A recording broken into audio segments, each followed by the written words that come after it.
기도하겠습니다. 오늘. 그러므로 내 아들아, 너는 그리스도 예수님 안에 있는 은혜 안에서 강건한 자가 되고, 또 내가 많은 증인들 가운데서 내게 들은 것들, 바로 그것들을 신실한 사람들에게 맡기라.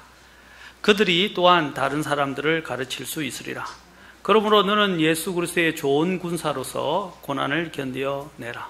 전쟁을 하는 어떤 사람도 이 세상 삶의 일에 얽매이지 아니하나니 이것은 그가 자기를 군사로 택한 자를 기쁘게 하려 함이라.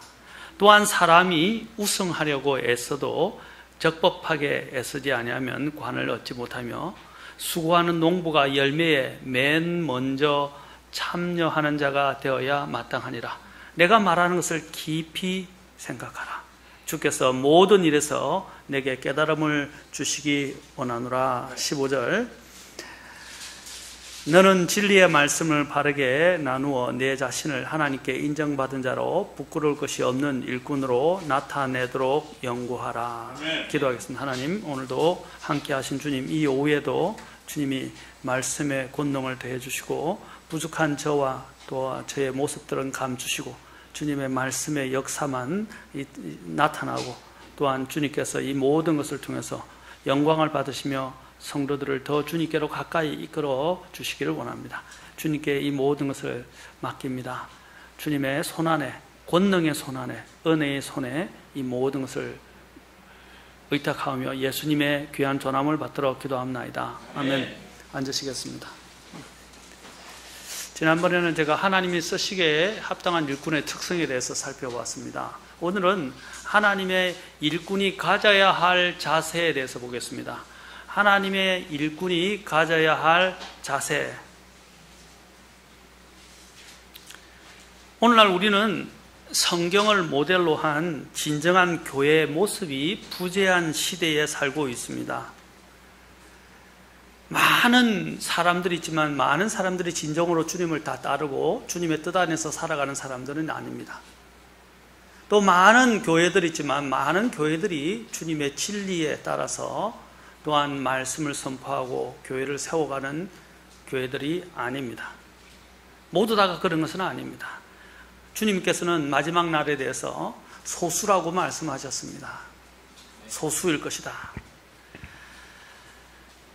우리가 성경을 진지하게 탐구해 본다면 작금의 이런 세속적인 기독교계를 분명히 분별해내 볼 수 있을 것입니다. 진정한 신약교회의 모습을 결정짓는 것은 무엇일까요? 규모나 건물입니까? 교회 행정이나 프로그램입니까? 아니면 갖고 있는 경제력입니까? 오직 하나님이 기뻐하시는 교회, 진정한 신약교회는 준비된 하나님 앞에서 준비된 일꾼에 의해서 결정되는 것입니다. 왜냐하면 교회라는 것은 건물이 아니기 때문입니다. 교회는 거듭난 구원받은 그리스도인들의 모임입니다. 그 그리스도인들이란 말을, 다음에 그리스도인에 대한 성경적 정의를 제가 지금 설교를 준비하고 있고 살펴볼 것입니다. 그리스도인은 어떤 사람을 그리스도인이라 하느냐? 단적으로 말하면 주님을 따르는 사람들입니다. 주님을 믿고 구원받아서 주님을 따르는 사람이 그리스도인입니다. 그 그리스도인들의 그 준비된 그리스도인 일꾼에 의해서 결정되는 것이 교회의 부흥이고, 진정한 신약교회의 모습을 나타내 볼 수 있는 것이 됩니다. 지표가 되는 거예요. 바른 신약교회라면 사실은 전 성도가 그분을 섬기는 일꾼이 되어야 합니다. 그 일꾼은 바로 훈련에 의해서 형성되어집니다. 나고자가 있으면 안 돼요. 또 열애자가 있으면 안 돼요. 그런데 오늘날 보면 나고자나 열애자가 너무 많습니다. 열외자들이. 세상의 경제 원리는 그냥 있는 최소한의 것의 투자로 최대의 결과를 얻는 것이지만, 수익을 내는 것이지만, 하나님의 원리는 심은 대로 거두는 것입니다. 오직 하나님께 드려진 만큼, 훈련되어진 만큼 하나님께 쓰임받는 것입니다. 그런데 우리는 하나님께 훈련도 안 받고 하나님께 드려지지도 않으면서 하나님께서 크게 사용하시기를 기도하고 원합니다. 그것은 잘못된 마음입니다. 우리는 이런 의식을 탈피해야 합니다. 버려야 합니다. 이것은 성경에서 굉장히 중요한 원리입니다. 심은 대로 거둔다. 오늘 이 시간은 하나님께 쓰임받는 일꾼이, 이러한 일꾼이 되어야 하나님의 교회가 세워집니다. 이 하나님의 쓰임받는 일꾼이 가져야 할 자세에 대해서 오늘 이 본문을 통해서 살펴보도록 하겠습니다. 요즘은 제가 다들 말이 좀 빠르다 그래서 일부러 천천히 하려고 굉장히 노력을 많이 합니다. 천천히 하는 게 더 낫죠? 네, 나은 것 같아요? 여러분 또 너무 느리다고 졸고 그러시면 안 돼요. 하나하나 좀 이해가 되도록, 납득되도록 많은 걸 가르치기보다는 하나라도 여러분들이 이해하도록 하려고 의식적으로 요즘 노력을 제가 많이 하려고 합니다. 자, 먼저 하나님이 이제 일꾼, 하나님 쓰임받는 일꾼이 가져야 할 자세. 자, 우리는 자세와 관련해서 살펴볼 건데, 첫째, 먼저 저는 하나님의 일꾼이 갖는 목표에 대해서 살펴보고자 합니다. 여기 목표에 보면 디모데후서 2장 4절이 이 모든 것을 잘 우리에게 나타내주고 있습니다. 자, 보여주고 있습니다. 2장 4절 보십시오. 2장 4절 하반절에 보십시오. 자기를 군사로 택한 자를 기쁘게 하려 함이라. 자, 하나님은 우리가 그리스도 안에서 강건한 자가 되기를 원하는데 무엇보다도 목표를 분명히 해야 됩니다. 무엇이냐면 바로 하나님을 기쁘시게 하는 삶이 되는 것입니다. 하나님을 기쁘시게 하는 삶. 그건 군사를 통해서 말했어요. 갈라디아서 1장 10절에서 사도 바울은 이렇게 말합니다. 내가 지금 사람들을 설득하느냐? 하나님을 설득하느냐? 혹은 사람들을 기쁘게 하려고 애쓰느냐? 내가 아직도 사람들을 기쁘게 한다면 결코 그리스도의 종이 아니니라. 예, 우리는 사람을 기쁘게 하는 것 필요합니다. 그러나 사람을 기쁘게 하려고 하다가 하나님을 슬프게 하면 안 된다 이 말입니다. 하나님을 기쁘게 하고 사람에게 또 유익이 되고 사람들을 기쁘게 하는 사람이 되어야 됩니다. 먼저 우선순위가 뒤바뀌면 안 돼요. 하나님을 먼저 기쁘시게 하는 자리에요. 하나님을 기쁘시게 하는 것이 모든 사람을 기쁘게 할 수는 없어요. 그렇죠? 그러면 가급적이면 하나님을 기쁘시게 해드리고 그 다음에 이제 사람을 기쁘게 할 수 있도록 우리는 최선을 다해야 할 것입니다. 성경의 진리에 입각해서. 그래서 우리가 사랑을 이야기하지만 사랑, 우리는 성경에서 에베소서에서 뭐라 그럽니까? 사랑 안에서 진리를 말하라 그랬어요. 진리를 말합니다. 사랑은 진리와 함께 기뻐하고 불의를 기뻐하지 아니하고 진리와 함께 가며 진리를 기뻐합니다. 그러므로 우리가 진리가 없는 사랑은 잘못된 사랑입니다. 오늘날 교회에서 외쳐지는 것이 뭡니까? 진리 없는 사랑을 외칩니다. 무조건 포용하고 무조건 받아주고 무조건 너그럽게 용서해줘야 된다고 이야기를 합니다. 그러나 진리 없는 용서는 무의미한 것입니다. 빌립보서 4장 18절에서 또한 우리가 하나님을 기쁘시게 하는데 헌금에 있어서도 또 찬양에 있어서도 하나님을 풍성하게 해드려 하나님을 기쁘시게 하는 자가 되어야 한다고 말하고 있습니다. 사도 바울이 빌립보서 4장 18절에서 내게는 모든 것이 있고 또 풍부하니라. 에바브로 디도 편에 너희가 보낸 것들을 받았으므로 그가 선교 지원금을 받았어요. 근데 내가 풍족한데 너희들이 보내온 그 빌립보 성도들이 보내온 그 헌물에 대해서 이것은 달콤한 냄새의 향기요 받으실 만한 희생물이며 하나님을 매우 기쁘게 한 것이다 라고 그랬어요. 헌물을 드릴 때도 어떻게 해요? 우리는 하나님이 기뻐하는 헌물을 드려야 됩니다. 그래서 뭐라고 그랬어요? 하나님은 즐거이 내는 자를 사랑하신다 그랬어요. 인색하게 드린 자는 인색하게 거둘 것입니다. 그러나 풍성하게 드리는 자는 뿌리는 자는 풍성하게 거두게 될 것입니다. 우리는 헌물을 드릴 때도 기쁘게 드려야 합니다. 또 우리는 어떻게 해야 됩니까? 모든 일을 할 때도 주님 앞에서 합당하게 걸어서 그분을 기쁘게 해야 합니다. 골로새서 1장 10절에서 주께 합당하게 걸어 모든 일에서 그분을 기쁘게 하고 모든 선한 일에 열매를 맺으며 하나님을 아는 것에서 자라가고 주께 합당하게 걸어 모든 일에서 그분을 기쁘게 하라라고 했어요. 모든 일에서. 헌물을 드릴 때도 마찬가지입니다. 또 자녀들이 부모님에게 순종하라는데 요즘은 자녀들이 그 역을 많이 하는데요. 자녀들이 순종하게 하는 이유가 뭐죠? 자, 순종하면요, 두 가지 유익이 있어요. 굉장히 두 가지. 여기 보면 골로새 3장 20절에 보면 이것은 주를 매우 기쁘게 하느니라. 자녀들아, 모든 일에서 너희 부모에게 순종하라. 우리 어린이들 잘 열심히 적고 있네요. 너무 기특한 것 같아. 너무 사랑스러워요. 자녀들아, 모든 일에서 무슨 일에서요? 어떠한 특정한 일이에요? 모든 일에서 너희 부모에게 순종하라. 이것은 주를 그냥 기쁘게 하는 게 아니고 뭐라고 했다고요? 매우 기쁘게 하는 것이다. 우리 자녀들 듣고 계세요? 듣고 계세요? 네, 모든 일에서 부모에게 순종하십시오. 내가 납득이 되든 납득이 되지 않든, 내가 이해가 되든 이해가 되지 않든, 그냥 내 마음에 다가오든 다가오지 않든 어떻게 해야 된다고요? 모든 일에서 순종하라. 이것이 주를 매우 기쁘게 한다고 그랬습니다. 사도 바울은 항상 자신의 삶 가운데서 항상 하나님을 기쁘게 하려고 애를 썼습니다. 데살로니가전서 2장에서 그는 이렇게 말합니다. 하나님의 허락을 받아 복음을 위탁받은 대로 말하노니 이것은 사람을 기쁘게 하려 함이 아니요 오직 우리의 마음을 시험하시는 하나님을 기쁘게 하려 함이라. 그가 말을 할 때, 위탁받은 그 복음의 말씀을 말을 할 때도 어떻게 해요? 하나님을 기쁘시게 하는데 초점을 맞췄어요.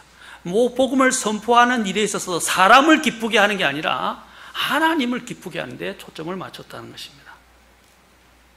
그리고 데살로니가전서 2장 15절에서도 반복해서 또 이야기합니다. 2장 4절에서도 말하고 15절에서도 말합니다.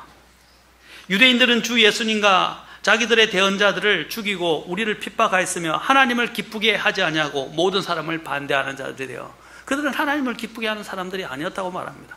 그러나 그 반면에 사도 바울은 사람들을 기쁘게 하는 게 아니라 마음을 시험하시는 하나님을 기쁘게 했다고 말하고 있습니다.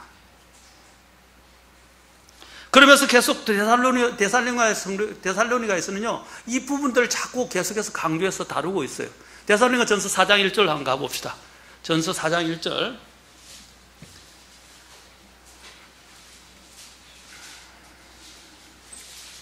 데살로니가 전서 4장 1절입니다. 자, 같이 읽겠습니다. 시작. 그러므로 또한 형제들아, 우리가 주 예수님을 힘입어 너에게 간청하고 권면하노니 너희가 마땅히 어떻게 걸으며 하나님을 기쁘게 할 수 있는지 우리에게서 받았은즉 그대로 더욱더 넘치게 하라. 자, 사도 바울이 그들에게 간청한 게 뭐죠?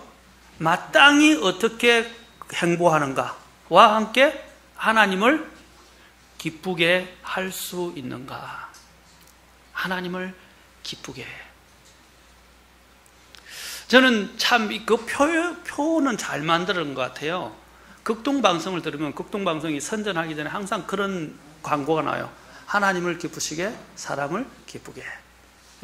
참 누가 냈는지 잘 만든 것 같아요. 제일 먼저 하나님을 기쁘시게. 그렇죠? 하나님을 기쁘시게. 우리가 정말 절대 진리와 양심에 어긋나지 않는다면 어떻게 해야 됩니까? 사람을 기쁘게 해야 합니다.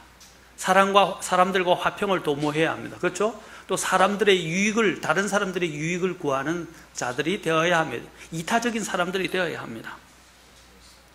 자, 여기 보면 어떻게 그러며 하나님을 기쁘게 할 수 있는지 우리에게서 받았다. 그 받았으니까 그것을 더욱더 넘치게 하라라고 말하고 있습니다. 일꾼이 가져야 할 목표는 바로 하나님을 기쁘시게 해드리는 것입니다. 여러분, 하나님을 기쁘시게 하는 것은 참 좋은, 믿음만이 하나님을 기쁘시게 할 수 있습니다. 믿음으로 사는 삶. 그래서 히브리서 11장 5절에서는, 6절에서는 믿음이 없이는 하나님을 기쁘시게 하지 못한다라고 그랬어요. 바로 그 믿음이 없이는 하나님을 기쁘게 하지 못한다면서 믿음만이 하나님을 기쁘게 한다는 뜻이죠. 그런데 그 5절에, 11장 5절에서 뭐라고 말하는지 아십니까? 누구를 들어서 이야기를 하냐면, 우리가 잘 아는 에녹을 들어서 이야기를 하고 있어요. 에녹은 어떤 사람이었습니까? 그렇게 에녹을 히브리서 11장 5절에서 말합니다. 에녹은 옮겨서 죽음을 보지 아니하였으니 하나님께서 그를 옮기셨으므로 그들을 찾지 못하니라. 그는 옮겨지기 전에, 옮겨지고 난 이유가 아니고요, 옮겨지기 전에 하나님을 기쁘게 하였다는 이 증언을 가졌다. 제가 요즘은요, 좀 죄송합니다. 눈이 이렇게, 제가 안경을 새로 맞추면서 멀티를 했더만은, 지금 멀티가 이렇게 밑으로는 그렇죠, 근시고 또 위로는 원시여서 막 눈이 왔다 갔다 하면서 헷갈려요. 막 지금 막 밑으로 보다가 위로 보다가 하니까 이게 양쪽을 보니까 막 어지럽고 힘드네. 침침해요. 지금 계속 눈이 아직 적응이 안 돼서 그런지. 자, 에녹은 옮겨지기 전에 하나님을 기쁘게 하였다는 증언을 가졌어요. 여러분, 에녹의 삶에 대해서 말하면서 믿음을 정의합니다. 그리고 믿음이 어떻게 하는 것이 믿음의 결과인지를 말하고 있습니다. 믿음은 하나님을 기쁘시게 합니다. 또한 계시록 4장 11절 좀 찾아보겠습니다. 계시록 4장 11절, 우리가 창조된 목적을 이제 계시록에서도 이야기합니다. 계시록 4장 11절에서, 자, 4장 11절, 이거는 같이 함께 읽어보겠습니다. 자, 이 목적을 잘 알아야 돼요. 목적과 목표를 잃어버리면요, 사람은 향방을 잃어버리게 됩니다. 길을 잃게 돼요. 여러분들이 길을 잃어서 시간을 낭비하고 인생을 낭비하지 않으려면 목적과 목표를 분명히 알고 있어야 됩니다. 4장 11절 같이 읽겠습니다. 시작. 오 주여, 주는 영광과 존귀와 권능을 받기에 합당하시오니 주께서 모든 것을 창조하셨고 또 그것들이 주를 기쁘게 하려고 존재하며 창조되었나이다. 모든 것이 주를 기쁘게 하려고 존재하며 창조되었다. 여기 애완동물 키우시는 분 계신가요? 지금 여기에 계시는 분들 중에는 없는 것 같아요. 여기에 지금 계시나? 네, 있네. 애완동물을 키우고 계신 분 계시죠? 자, 애완동물을 한번 생각해요. 애완동물을 입양해서 키울 때 그 목적이 뭐죠? 키우시는 분 한번 이야기해 보세요. 애완동물을 왜 키우죠? 네? 심부름 시키려고요? 되는 똑똑하네. 그런 애완동물이 얼마나 될까요? 심부름 시키려고. 그건 좀 안 맞는 것 같고요. 또, 심부름 할 수 있으면 좋죠. 또, 귀여워서, 귀엽어서, 또, 마음에 위안을 줘서, 네. 요즘은 반려동물이라고 이야기를 많이 합니다. 언제 이 반려동물의 자리까지 성진을 했는지 모르겠는데, 성격을 했다고 할 수 있죠, 성격. 자, 원래 반려동물은 첫째는 교감을 위해서입니다. 사람이 외롭고 교감할 대상이 없으니까 저희 동생도 자식보다 개를 더 좋아하더라고요. 왜 그러냐 물어보니까 자식은 말을 안 듣는데 개는 훈련시키면 말을 잘 듣는데, 그래서 오히려 개를 통해서 위안을 얻는다고 아까 이야기를 하더라고요. 그래서 자식보다 낫다고 이야기하더라고요. 그렇다고 자식보다 낫지는 않죠. 이제 그 마음을 표현한 것인데, 교감을 위해서입니다. 반려동물은 교감입니다. 그렇죠? 서로 교제할 수 있는 거예요. 두 번째로 반려동물을 입양하는 목적은 뭐냐면 즐거움을 위해서입니다. 기쁘게 해주잖아요. 그렇죠? 보면 귀엽고, 아까 귀엽고 사랑스럽고, 또 보면 항상 마음이 위안을 받고, 이렇게 기쁨을 얻을 수 있어요. 그렇죠? 자, 우리가 애완동물을 그렇게 할 때 그런 마음, 목적을 갖고 하는 것처럼 하나님께서 우리를 창조하셨을 때도 똑같다는 거예요. 하나님이 원하신 것은 그거예요. 우리와 교제하시려고 만드셨어요. 그분의 형상에 따라 만드셨어요. 또한 하나님께서 우리를 통해서 기쁨을 얻으시려고 만드셨어요. 그런데 우리가, 여러분, 애완동물이 너를 입양했는데 주인을 물어뜯고 말 안 듣고 성질 부리고 집 나가고 이렇게 하면 어떻게 되겠어요? 예, 뭐 어떤 주인들은, 고약한 주인은 죽이기도 하죠. 잡아먹기도 하고 죽이기도 하죠. 그렇죠?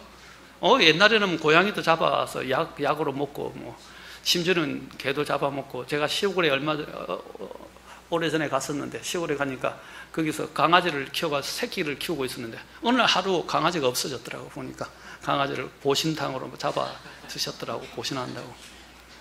그냥 뭐 먹이를 위해서도 하기는 즐거움을 위해서. 그렇죠. 그런데 말을 안 들으면 죽이기도 하지만 속상하고요. 정말 어떤 때는 징계하기도 하고, 정말 그 목적이 안 맞으니까 너무 화가 나기도 해요. 그렇지 않습니까? 하나님께서도 우리를 만드셨을 때 바로 그런 목적으로 만드셨다는 것입니다. 그러나 우리가 그 하나님의 그 뜻에 합당하게 살아가지 않을 때 하나님의 마음이 어떠시겠어요? 하나님 마음 한번 생각해 보세요. 우리는 주님을 기쁘시게 하려고 했습니다. 여러분들은 나를 이렇게 만들어주신 분을 기쁘시게 하려고 합니까? 자식을 키워놨더만은 그 자식이 정말 하나님을 기쁘시게 하면서 살아가지 못해요. 이러한 마음의 표현을 이사야와 특히 예레미야가 굉장히 잘 이야기해 놨어요. 이스라엘 백성들을, 그렇죠? 거지와 같이, 고아와 같이 버림받았던 자를 다 씻겨서, 데려와, 불쌍히 여기서 데려와서 씻겨서 옷을 입혀서 키워서 심지어는 자신의 아내로 삼았더만은 세상에는 그 은혜를, 언덕을 잊어버리고 이제 다시 세상으로 가서 우상을 숭배하고, 그죠? 더러운 창녀짓을 하게 되고 하나님을 저버렸다 이 말입니다. 그게 이사야와 예레미야서에서 이야기하는 거예요. 그리고 호세아서에서 이야기하는 거예요.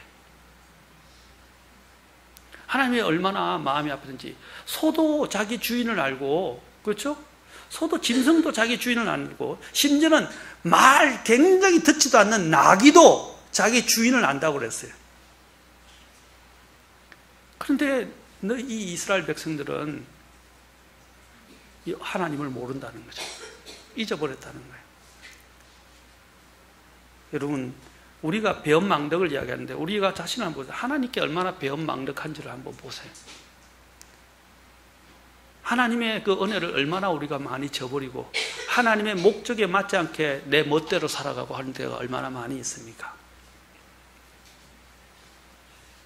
일꾼의 목표는 하나님을 기쁘시게 하는 것이다. 디모데후서. 그 다음에 또한 일꾼의 목적은 하나님의 왕국과 그분의 의를 구하고 이 땅에서 하나님의 뜻을 성취하는 도구가 되는 것입니다.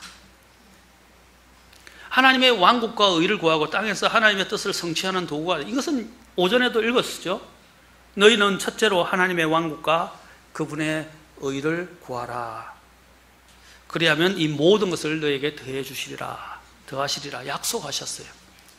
우리의 우선순위에 대한 문제입니다. 우선순위. 사람들이 그래요. 말은 뭐 하나님을 위하여 뭐 하나님을 최고로, 그저 최고의 하나님 이야기를 하지만, 한 목사님 아까 이야기한 걸 이야기하는 거 아니에요. 이야기하지만 실질적인 삶에서는 어떻게 해요? 하나님과는 너무 거리가 멀고 관계없는, 오전에도 이야기했지만 마음은, 입술로는 주를 존경하지만 마음은 주님과 멀어 있는, 주님께 순종하지 않는 삶을 살아간다는 것입니다. 그런 사람들은 자기 편의대로 시간도 관리하지 않고 어떤 일을 또한 하나님 안에서 결정하지도 않습니다. 오직 하나님의 뜻과 목적을 고려하고 하나님과 상의하여 결정하는 것이 하나님께 드려진 헌신된 일꾼의 모습입니다. 우리 그리스도인들은 하나님의 이 선한 일을 위해서 어두움에서 빛 가운데로 불러냄을 받은 자들이고, 사탄의 왕국에서 하나님의 왕국으로 불러냄을, 그렇죠? 받은 자들입니다. 그래서 우리는 그 목적에 따라 성별이라는 단어가 sanctification, sanctify라는 이 단어의 뜻이 뭡니까? 예? 깨끗이 거룩히 구별하여 내어서 하나님의 용도를 위해서 사용한다, 이런 뜻이에요. 원래는 하나님의 거룩한 용도를 위해서 그를 세상에서 불러내어 깨끗이 씻어서 그 용도를, 그렇죠? 결정했다는 것입니다. 그게 성별이에요. 그게 거룩이에요. 자, 우리가 이 목적을 잃어버리면 안 돼요. 목적. 그래서 우리는 하나님의 이 영광을 위해서 우선순위를 설정해야 된다는 것입니다. 우선순위. 삶의 우선순위를 가지라 이 말이에요. 나중에 그 삶의 우선순위는 군사와 더불어서 제가 더 자세하게 설교할 것입니다. 두 번째로는 오늘 하나님의 일꾼의 동기에 대해서 살펴볼게요. 첫째는 목표입니다. 목적과 목표. 이제 두 번째는 동기입니다. 동기. 자, 여러분들이 생각해 보시죠. 종과, 전에도 제가 한번 언급을 했어요. 종과 아들과 친구는 어떻게 달라요? 자, 주인과의 관계에서 다른 상대방과 그 종이나 친구가 되는 그 상대방과의 관계에서 한번 생각해 봅시다. 아버지도 마찬가지입니다. 자, 자녀도 마찬가지예요. 종은요, 시키는 대로만 하고 무서워서 일을 해요. 주인이 두려워서 그냥 무서워서 일을 해요. 그렇죠? 그러나 종이 자식의 마음을 갖고 친구의 마음을 가지면 달라져요. 저는 영적인 단계가 처음에는 종, 그 다음에는 자녀, 세 번째는 친구라고 믿습니다. 성경에서 친구는 자기의 친구를 위해서 목숨을 내놓는 친구가 있다고 이야기했어요. 그렇죠? 자, 잘못된 친구도 있지만 성경이 말하는 그 진짜 친구는 그런 친구가 아니죠. 목숨을 내놓는 친구를 이야기합니다. 바로 주님께서 우리를 위한 목숨을 내놓은 친구가 되셨어요. 여러분은 종입니까? 아니면 여러분은 자녀입니까? 여러분들은, 제가 말하는 것은 여러분들이 그리스도의 구원받은 종이나 자녀나 친구가 아니라고 말씀드리는 게 아니라 여러분의 실제적인 삶을 살아가는 방식이 종으로서 살아가고 주님을 대하고 계십니까? 아니면 자녀로서 하나님을 대하고 계십니까? 아니면 친구로서 그분을 대하고 계십니까? 한번 생각해 보세요. 뭔가 잘못하면 혼날까? 무서워서 징계받을까? 그것 때문에 일을 하면 안 된다 이 말이죠. 그러면 억지로 두려워서 일을 하게 된다는 거죠. 그것은 유익이 되지도 못해요. 또 자녀는, 아까 자녀가 순종하는 것은 더 좋죠. 그러나 친구가 되어서, 자, 부모가 자녀에게는요, 할 말을 다 못할 수 있어요. 그러나 친구에게는 어떤 때는 친구가 가까우면 어떻게 해요? 비밀이 없어요. 자녀의 관계에서 친구의 관계까지 올라가면 주님과 교감도 하고 주님이 말씀하시는 그 비밀까지, 그리고 은밀한 일까지도 주님이 다 공유하시게 된다는 것입니다. 다시 한번 묻겠습니다. 저와 여러분들은 종입니까? 자녀입니까? 친구입니까? 이제 이것을 결정짓는 중요한 동기가 뭐냐면 사랑이에요. 사랑과 긍휼이에요. 여러분들이 사랑과 하나님 주님의 그 갈보리 십자가의 사랑과 긍휼, 우리 아까 박자님이 간증하시면서 막 주님을 만났던 것을 이야기하면서 울컥하시고 울먹이셨는데, 주님의 그 갈보리 사랑의 은혜를 생각하면 울지 않을 수 없어요. 너무너무 감사하니까. 그래서 사도 바울이 자신이 주님을 섬기는 것을 두 가지로 이야기했어요. 하나님의 사랑이 강건하신다라고 이야기를 했어요. 고린도후서에서 계속 이야기해요. 고린도후서 5장 14절에서 이는 그리스도의 사랑이 우리를 강건하기 때문이라. 이 고린도 교회에 이걸 비단 강조를 하는 이유가 거기 있어요. 고린도후서는 사랑을 주로 강조했고요. 고린도 전서에는 이제 진리와 은혜를 강조하고 있어요. 고린도 전서 15장에서는 뭐라고 했어요? 나의 나된 것은 누구 때문에? 하나님의 은혜다라고 이야기했어요. 내가 누구보다도 더 수고하였으나 내가 아니요 하나님의 은혜로다 했어요. 자, 하나님의 그 사랑, 고린도후서 5장 14절, 이는 그리스도의 사랑이 우리를 강건하기 때문이라. 그리스도의 그 사랑이 뭐냐? 그 뒤에 말합니다. 한 사람이 모든 사람을 위하여 죽었어. 모든 사람이 죽었느니라. 그리고 5장 15절에서 또 계속해서 사도 바울은 이렇게 이야기합니다. 자, 고린도후서 5장 15절. 그분께서 모든 사람을 위하여 죽으신 것은 살아있는 자들이 이제부터는 자기들을 위하여 살지 아니하고 오직 자기들을 위하여 죽었다가 다시 일어나신 분을 위하여 살게 하려 함이라. 여러분, 죽었다가 일어나신 분을 살려고 한다면 내 힘으로 안 돼요. 내 마음에 뭡니까? 하나님의 사랑에 내가 녹아져야 돼요. 그 사랑이 내 마음을 촉촉히 적셔서 그 은혜와 사랑이 나를 감동시키고 나의 마음을 움직이고 내가 그것으로 나아가도록 그것에 전념하도록 헌신하도록 이렇게 몰아가는 거예요. 아까 제가 오전에도 얘기했지만 어떤 사람들은 충동에 의해서 몰려가는 사람이 있어요. 충동. 아! 하면 그 순간 벌써 행동이 나오고 아! 하면 저렇게 행동이 먼저 나와요. 특히 오지랖이 넓고 공사가 다 망한 사람들 보면요, 이 충동적인 사람들이 많아요. 이 충동이 한번 발동하기 시작하면 그 충동을 절제를 못 하더라고요. 절제를 못 해요. 그런데요, 그 충동을 절제할 수 있는 또 한 가지가 있어요. 그리고 자신 안에 있는 다른 마음을 바로잡을 수 있는 한 가지 마음이 있어요. 사랑이에요, 사랑. 사랑을 알면 목숨까지 내어놓아요.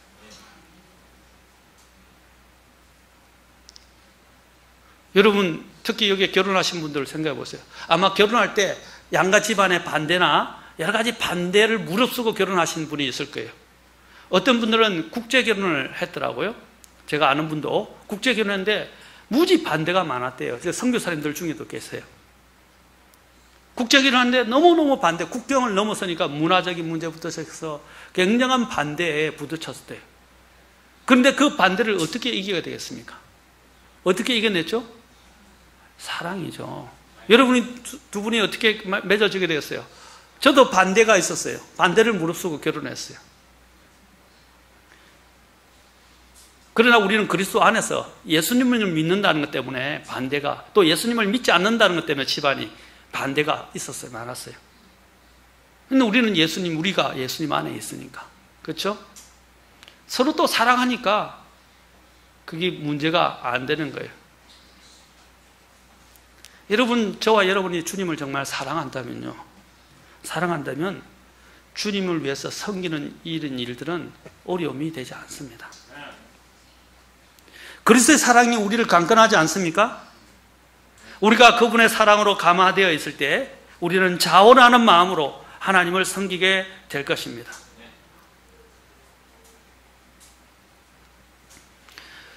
이전에 여러 가지 문제가 생겨서 청주에 홍수 사건이 생겼을 때도 그 사람들을 불쌍히 여기고 사랑하니까 어떻게 해요? 자원봉사자들이 많이 내려가서 수고하면서 아무 보상도 받지 않고 일을 했다 하더라고요. 많은 분들이. 세월호 사건이 생겼을 때도 그 머다한 그 길들을 심지어는 마다하지 않고 가서 차비 들여서 고생을 하면서 시간을 보내면서 에너지를 쏟으면서까지 봉사했다고 하더라고요. 심지어는 한 택시기사는 그분들을 위해서 차에서 그 항구 있는 데까지, 팽목항 있는 데까지 그 세월호 참사를 당했던 그 부모들의 가족들을 위해서는요, 돈을 받지 않고 택시로 자기가 봉사를 했다 하더라고요. 왜 그렇게 합니까? 불쌍히 그들을 사랑하고 같은 마음을 가졌기 때문에. 우리는 정말 주님이 우리에게 행하신 일들을 한번 생각해 보라요. 아까 뭐라 했어요? 깊이 생각해 보라 그랬어요. 이것들을 깊이 생각하라 해버렸어요. 디모데서에서. 한번 주님의 그 사랑을 깊이 생각해 보십시오. 로마서 12장 1절에서 헌신에 대해서 또한 이렇게 이야기합니다. 12장 1절로 가보시죠. 로마서 12장 1절. 내일 좋은 캠프도 있고 또 이렇게 여러 가지 캠프 준비로 너무너무 고되신지 굉장히 눈이 무거우시고 몸이 무거우셔 보이셔서 오늘 이 정도만 하고 마치도록 하겠습니다. 더 이상 했다가는 전 교인이 좋을 것 같아요. 자, 로마서 12장 1절 우리 같이 읽겠습니다. 시작.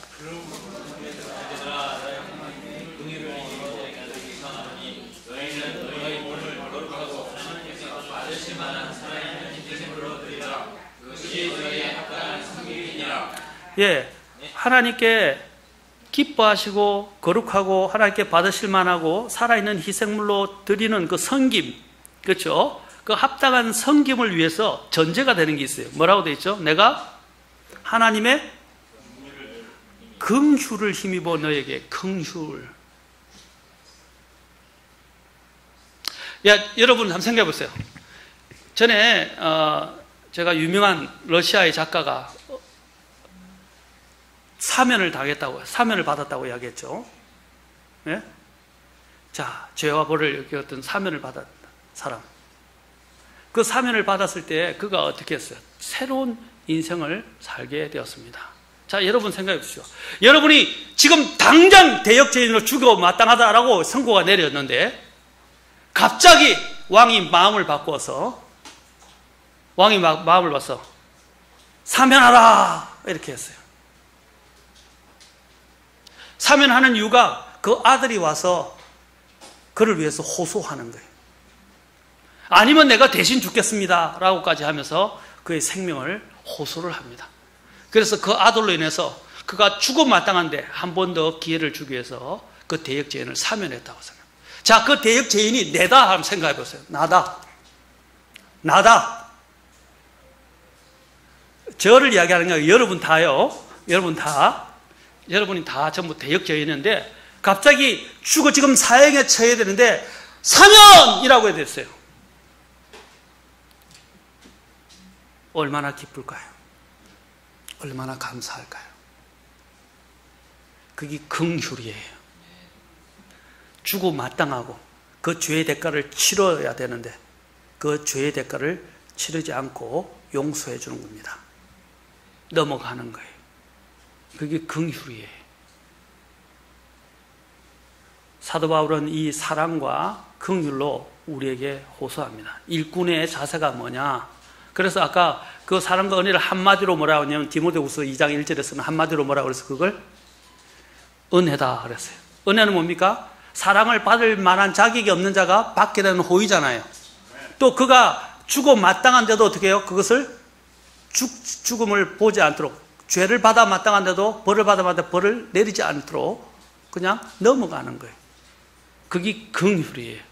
제가 우리 자녀들을 대할 때도 항상 긍휼의 마음을 가지고 다뤄요. 만약 원수였더라면 그냥 그렇게 넘어가지는 않았을 거예요. 그러나 자녀이기 때문에 항상 마음에 우리 자녀들에 대한 사랑과 긍휼의 마음을 갖고 자녀들을 징계할 때도 징계해요. 그렇지 않습니까? 자, 그래서 사도 바울이 하나님의 은혜 안에서 강건하다. 지난 시간에 잠깐 살펴봤지만 이 은혜가 이 모든 걸 대변하는 거예요. 여러분의 마음속에 하나님이 나를 사면하신 걸 한번 생각해 보세요. 그러면 여러분들은 이제 왕을 위해서 배역하고 대역죄인으로 살았었는데 이제 어떻게 해요? 왕에게 감사해서 이제 왕을 위해서 살게 될 겁니다.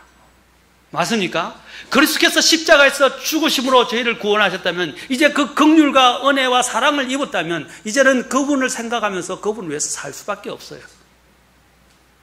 이게 일꾼의 동기입니다. 자, 오늘은 여기까지 하겠습니다. 여러분의 목적과 동기를 분명하게 하십시오. 목적이 뭐라고 그랬죠? 목적. 하나님을 기쁘시게 하는 것이다. 자, 하나님을 기쁘시게. 두 번째는 뭐라 그랬습니까? 일꾼의 동기. 동기가 뭐라 그랬죠? 동기? 하나님의 사랑이 강건하게 하는 것. 하나님의 사랑을 기억하고 그리고 하나님의 긍휼을 기억하는 것입니다. 그걸 디모데후서 2장 1절에서는 은혜다라고 표현을 했어요. 은혜. 여러분, 주님의 십자가를 생각하면 마음이 울컥울컥합니까? 아무 감흥이 없죠. 그렇죠? 그냥 메말라 버렸죠. 논바닥이 쩍쩍 갈라진 것처럼 메말라 버리지 않았습니까? 주님이 십자가에서 오늘 한번 잠깐만 생각해 보세요. 주님이 십자가에서 지금 돌아가시는 모습을 한번 생각해 보세요. 누구 때문에 돌아가셨는지, 얼마나 큰 고통과 고초를 당하셨는지, 얼마나 마음의 괴로움을 갖고 힘드셨는지, 얼마나 많은 피를 흘리고 계신지, 얼마나 큰 채찍과 고통 속에서 주님이 절규하셨는지 한번 생각해 보세요. 누구 때문에? 내 때문에, 나 때문에. 눈꺼풀이 무거워서 아무 생각이 없죠. 사랑하는 성도 여러분, 제발 주님의 이 십자가를 잊지 마시기 바랍니다. 다음에 제가 느헤미야서 3, 4장을 가지고 예루살렘의 열문과 관련해서 열문이 뭘 뜻하는지 열문을 가지고 설교를 할 겁니다. 거기서 제일 첫 번째 문이 양의 문이에요. 양의 문이 뭘 말하는 거예요? 주님의 다음에 자석에서 십자가 죽음을 말하는 겁니다. 우리의 인생은 거기서부터 시작되는 겁니다. 여러분, 다시 십자가로 돌아가세요. 다 내려놓고 내가 어떠한 가운데서 구원받았는지. 저도 요즘 주님 앞에 얼마나 감사한지 지금 돌아보니까 그냥 살아온 모든 나날들이 하나님의 은혜더라고요. 얼마 전에 누구하고 이야기했더라? 하은이 자매하고 이야기했나? 누구하고 이야기했는데 하영 자매하고 이야기를 한 것 같아요. 지나고 돌아보니까 밥 먹는데 이야기하더라고요. 지나고 돌아보니까 참 자기는 이렇게 뭔가 한 것도 없고 할 자격도 없는데 하나님이 다 해주신 것 같다는 거예요. 길을 열어주시고. 그렇게 이야기했죠? 하영자매? 그게 은혜를 아는 거예요. 그러면 감사할 수밖에 없고요. 헌신할 수밖에 없고 수고할 수밖에 없어요. 여러분, 이 갈보리 십자가의 은혜를 잊지 마시기를 바랍니다. 기도하시겠습니다. 다 같이 일어서시겠습니다.